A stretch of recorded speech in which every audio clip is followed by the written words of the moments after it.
Alright, Albert Pike's letter to Mazzini, written in 1871, first appearance apparently in 1910. Keep that in mind. So let's read what he says about the First War. The First World War must be brought about in order to permit the Illuminati to overthrow the power of the czars in Russia and of making that country a fortress of atheistic communism. The divergences caused by the agents of the Illuminati between the British and Germanic empires will be used to foment this war.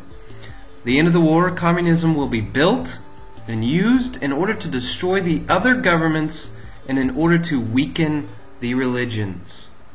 Folks, when I read that, I just start smiling. When you think about what happened in World War I, what happened with the Bolsheviks, and you really think about that and look at where we are today, wow, it's incredible.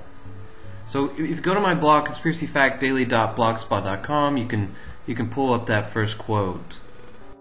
There is good evidence that was written at least 1910, before World War I. But let's say people say that's a hoax, that's not true, it didn't come out until the 50s. Alright, well, let's move along then.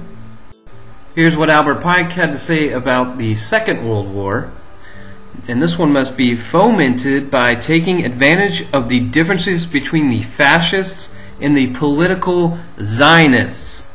This war must be brought about so that Nazism is destroyed and that the political Zionism be strong enough to institute a sovereign state of Israel in Palestine. During the Second World War, international communism must become strong enough in order to balance Christendom, which would be then restrained and held in check until the time when we would need it for the final social cataclysm.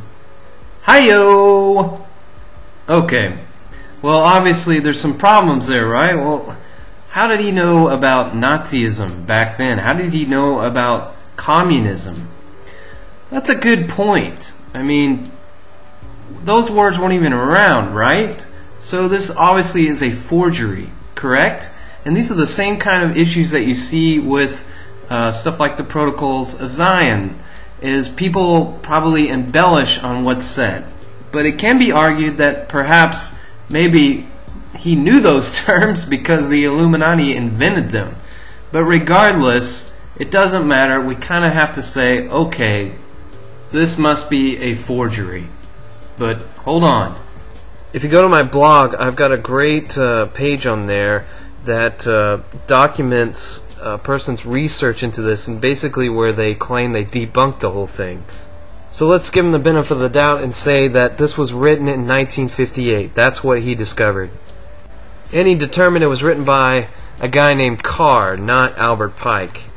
That being said, let's read World War III. And again, this was written in 1958.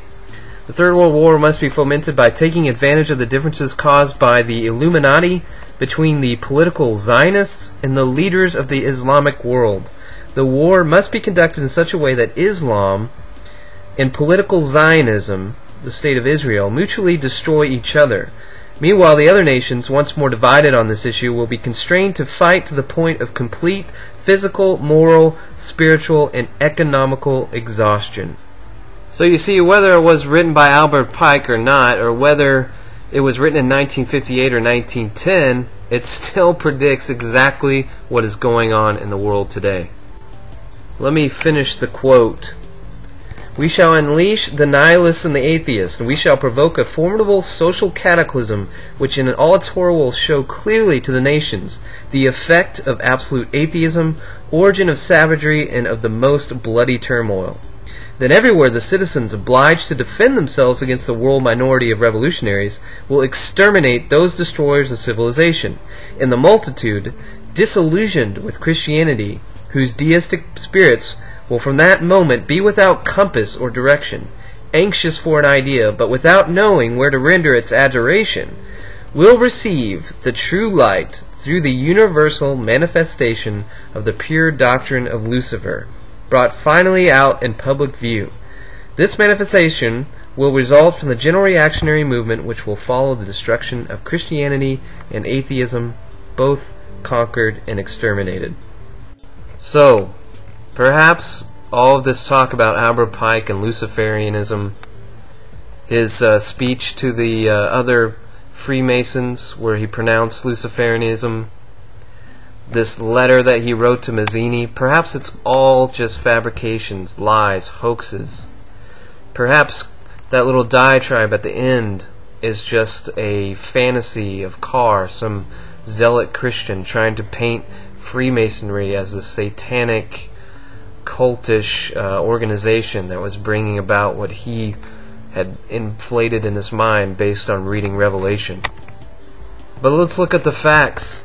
Freemasonry is a secret society. Albert Pike openly admits that. The higher levels are the illuminated ones, and the lower levels are idiots. They don't even have a clue what's going on. They don't have the true knowledge. That is very suspicious. Number 2, Freemasonry is not a Christian organization. It is not a saintly, goodly organization. It's steeped in mystery Babylonian religions, and it worships the Kabbalah. Fact, something was written at least as early as 1958 that predicted exactly what is going on between Israel and Iran in the Muslim world.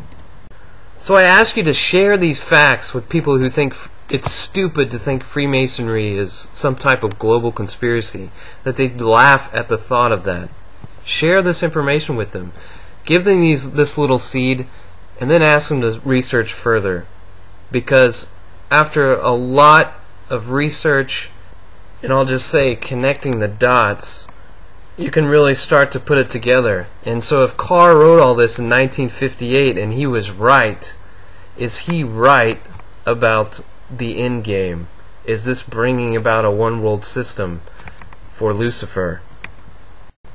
Is it possible that something supernatural, something out of this world, is going to come into our world and bring us together and save us? And is this possibly the greatest deception of all times? Alright, check out my blog, conspiracyfactdaily.blogspot.com, for reference to all this. Man, I hope everybody enjoyed this. I think it's an important subject. Talk to you later. Truth has no agenda.